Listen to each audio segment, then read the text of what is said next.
At an exclusive five-star resort, a man mocks a woman he assumes is just another guest, only to discover it's Oprah Winfrey herself.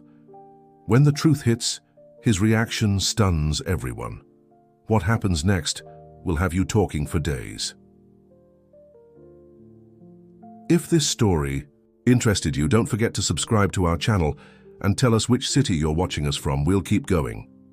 The Malibu sun cast diamond-like reflections across the infinity pool of the Glass Palace Resort, where the champagne flowed as freely as the ocean waves below. Victoria Blake adjusted her Versace sunglasses, her manicured fingers wrapped around a crystal flute of Dom Perignon. From her privileged perch in the VIP section, she surveyed her domain like a queen on her throne.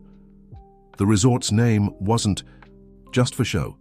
Its modernist architecture featured floor-to-ceiling windows that seemed to catch and multiply every ray of sunlight.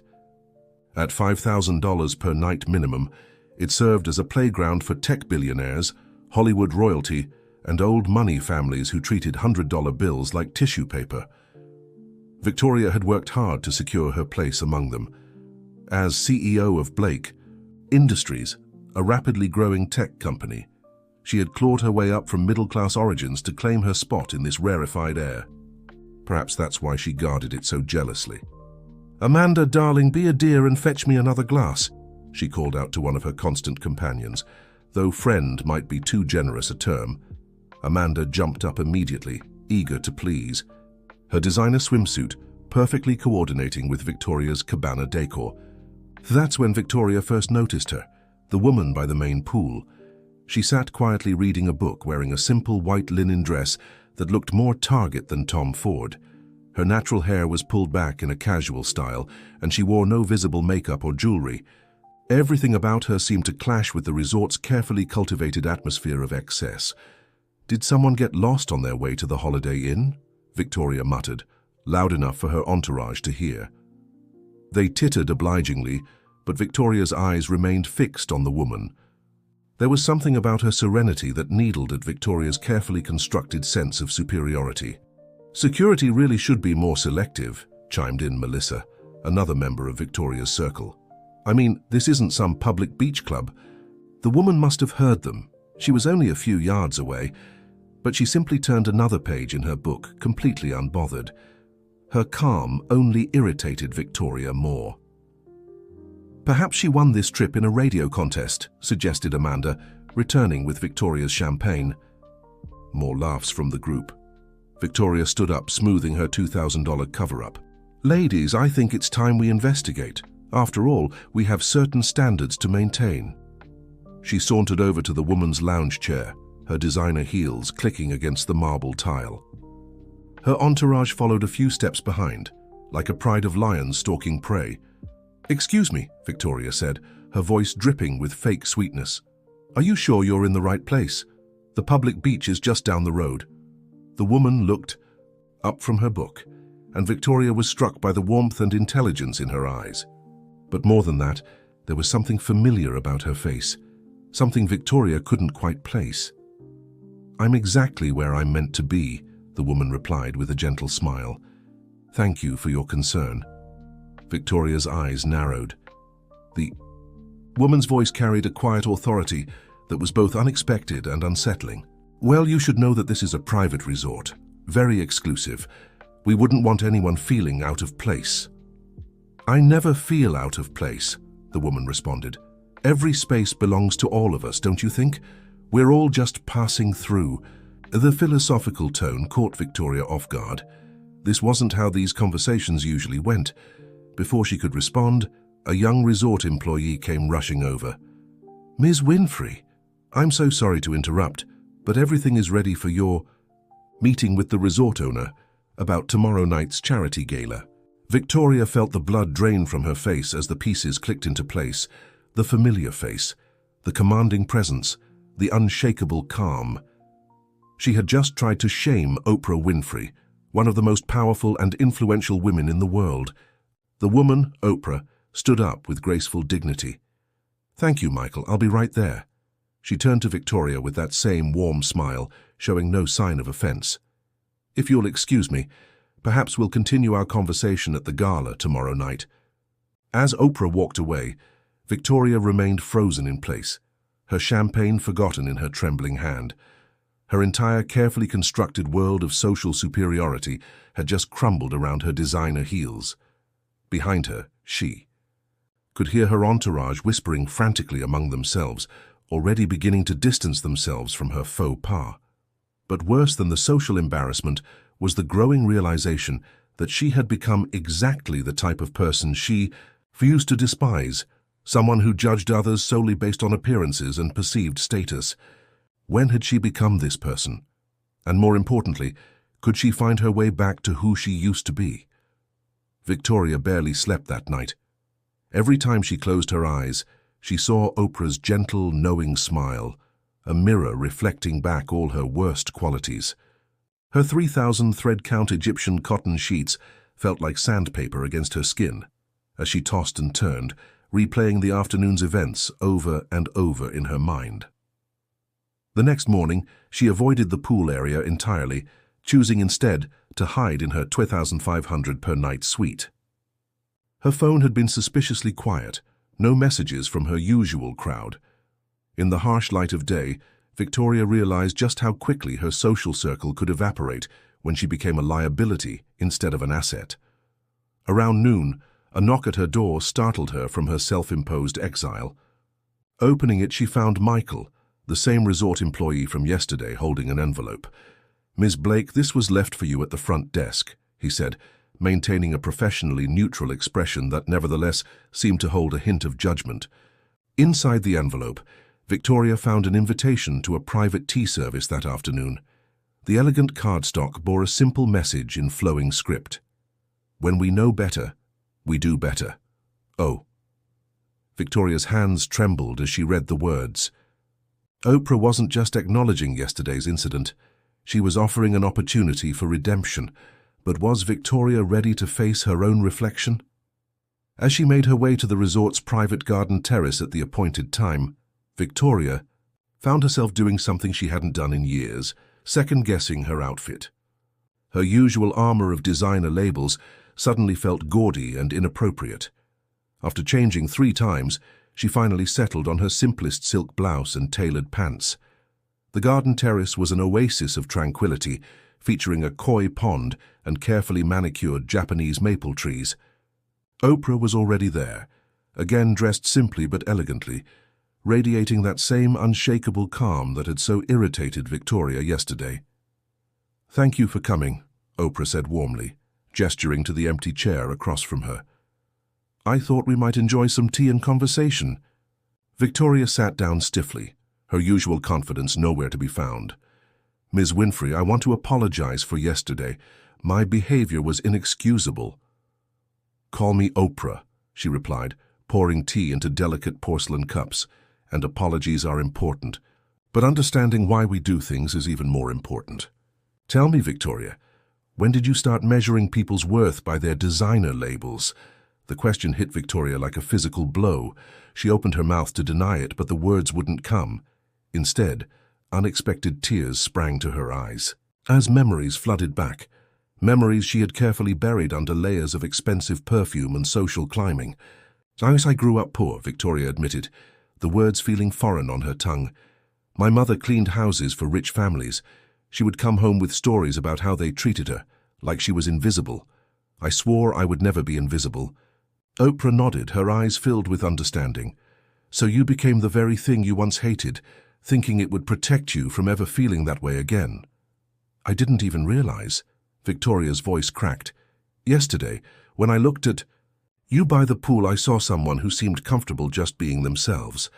It made me angry because I haven't felt that way in so long." "Success is wonderful," Oprah said, stirring her tea thoughtfully. "But when we let it define us, when we use it as a weapon to make others feel small, it becomes a prison of our own making. Your mother raised a daughter strong enough to build her own company.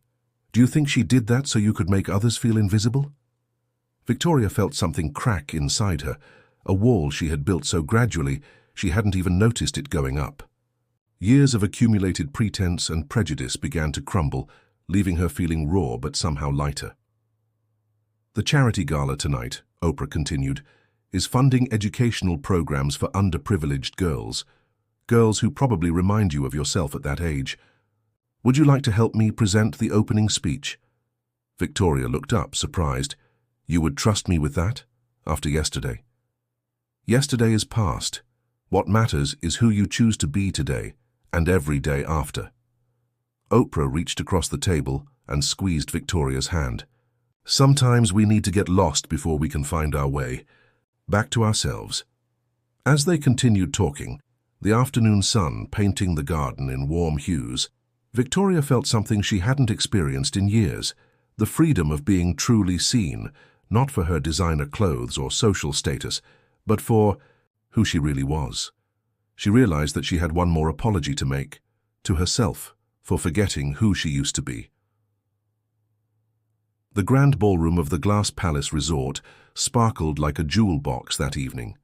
Crystal chandeliers cast prismatic light across the gathered crowd of America's elite, their diamonds and sequins creating a constellation of wealth and influence. But for the first time, Victoria Blake saw beyond the glitter. As she prepared to take the stage alongside Oprah, Victoria's hands smoothed down her dress, a simple black column gown she had initially dismissed as too plain for such an occasion. Now its elegance felt right, allowing her presence rather than her clothing to speak for itself. Ladies and gentlemen, Oprah's voice filled the room with its characteristic warmth and power. Tonight we're here not just to raise money, but to raise awareness and hope, and I'm honored to share this stage with someone who embodies the very transformation we hope to inspire.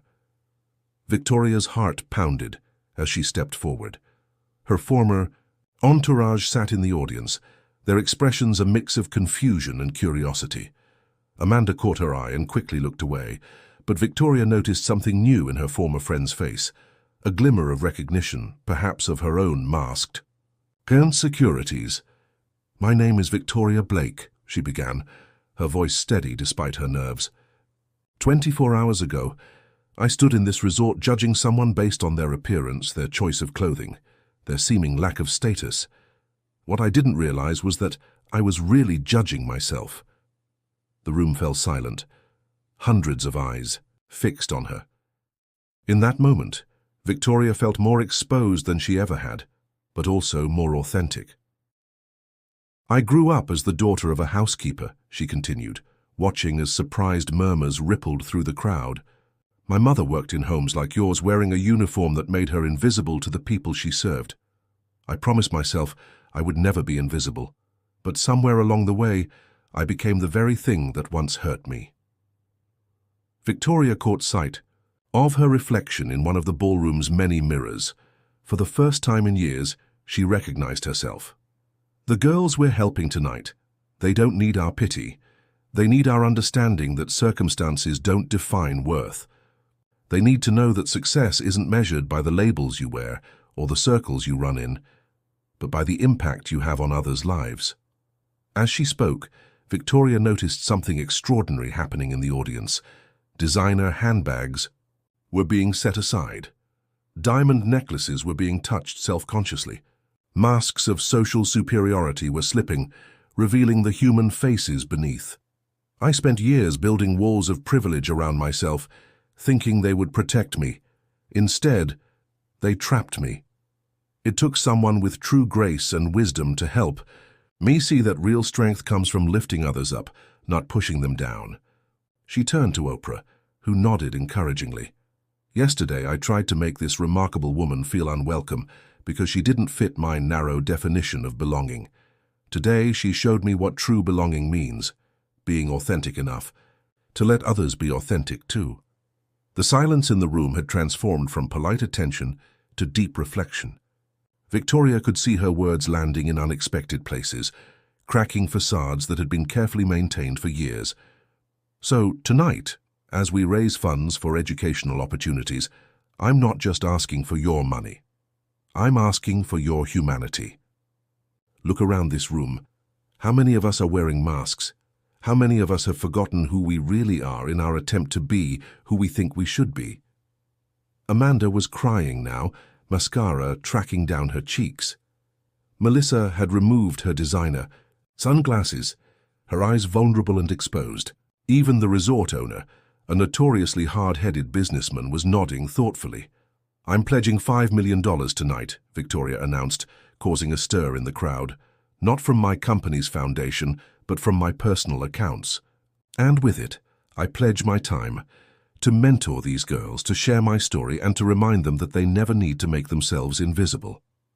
As applause erupted, Victoria felt Oprah's hand on her shoulder, not as a celebrity touching a fan, or as a power player acknowledging an equal, but as one human being connecting with another. The genuine pride in Oprah's eyes meant more than any social acceptance ever had. The morning after the gala, Victoria sat alone on her suite's balcony, watching the sunrise paint the ocean in shades of pink and gold. Her phone buzzed constantly with notifications, not from her usual social circle, but from people reaching out to share their own stories of transformation and revelation. The resort felt different now. The marble floors still gleamed, the crystal still sparkled, but Victoria saw beyond the surface shine to the human stories playing out in every corner. The barista making artisanal coffee had 3 kids at home. The woman cleaning the pool was working her way through nursing school. Everyone had a story that deserved to be heard. A gentle knock at her door revealed Amanda, standing awkwardly in the hallway without her usual perfect makeup and designer outfit. "I couldn't sleep," Amanda admitted, fidgeting with the sleeve of her simple cotton blouse. "Your speech last night, it made me think about my own mother. She was a waitress, working double shifts to put me through college. I've spent so long trying to make people forget that part of my story." Victoria invited her in, and they sat together on the balcony, sharing the kind of honest conversation they'd never had in all their years of superficial friendship. "I think we've all been playing parts," Victoria reflected, watching a seagull soar past. "It's exhausting, isn't it?" "Terrifying," Amanda agreed, "but also liberating. This morning I called my mom for the first time in months, really called her, not just the usual 5-minute check-in between spa appointments." As they talked, more of their former circle began to arrive. Melissa, Sarah, even Rebecca, who had been the first to distance herself after yesterday's pool incident. Each brought their own revelations, their own masks to shed. Around mid-morning, Oprah joined them, carrying a tray of coffee and pastries. "I hope you don't mind me crashing your gathering," she said with that warm smile that now felt like a beacon of truth. "I wanted to share something with you all," Oprah continued, settling into a chair. "Last night, after the gala, I received over 100 messages from guests, not about donations or social connections, but about their own stories, stories they've been afraid to tell. Victoria, your courage in sharing your truth created a ripple effect." Victoria thought about the metaphor, ripples in a pool of privilege, disturbing the carefully maintained surface to reveal the depths beneath. "But what do we do now?" Melissa asked, voicing the uncertainty they all felt. "We can't just go back to our old lives, our old ways of thinking." "We move forward," Oprah answered. "We take these moments of clarity and turn them into lasting change. It's not about rejecting success or privilege. It's about using them responsibly, with compassion and purpose." Victoria stood up, moved by a sudden inspiration. "The educational program we funded last night, what if we expanded it? Not just financial support, but mentorship, real connections with girls who remind us of who we used to be." The idea caught fire among the group. Sarah, who had barely spoken all morning, suddenly animated with ideas about internship programs. Melissa, whose family owned a chain of hotels, suggested partnerships for job training. Amanda, tears in her eyes, offered to share her own story as inspiration. As the morning wore on, Victoria watched her former social circle transform into something new, a network of support, understanding, and authentic connection. The masks were gone, replaced by real faces, real stories, real purpose. Later that afternoon, as the group dispersed to begin putting their plans into action, Oprah pulled Victoria aside. "You know," she said, "sometimes the universe puts us exactly where we need to be, even if we don't recognize it at first. That moment by the pool, it wasn't about you or me, it was about catalyzing change that was ready to happen."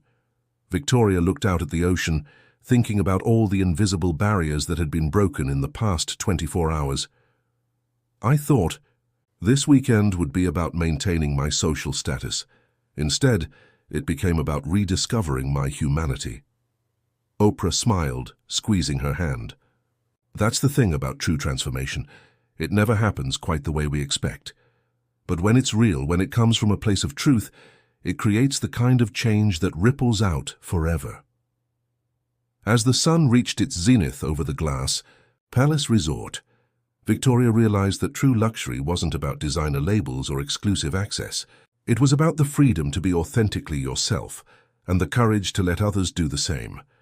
The messages on her phone continued to buzz, not with social invitations or business proposals, but with real connections, real stories, real possibilities for change. Victoria Blake, who had once judged a woman by her simple white dress, was finally ready to write a new chapter, not just for herself, but for all the invisible girls who needed to know they belonged, exactly as they were,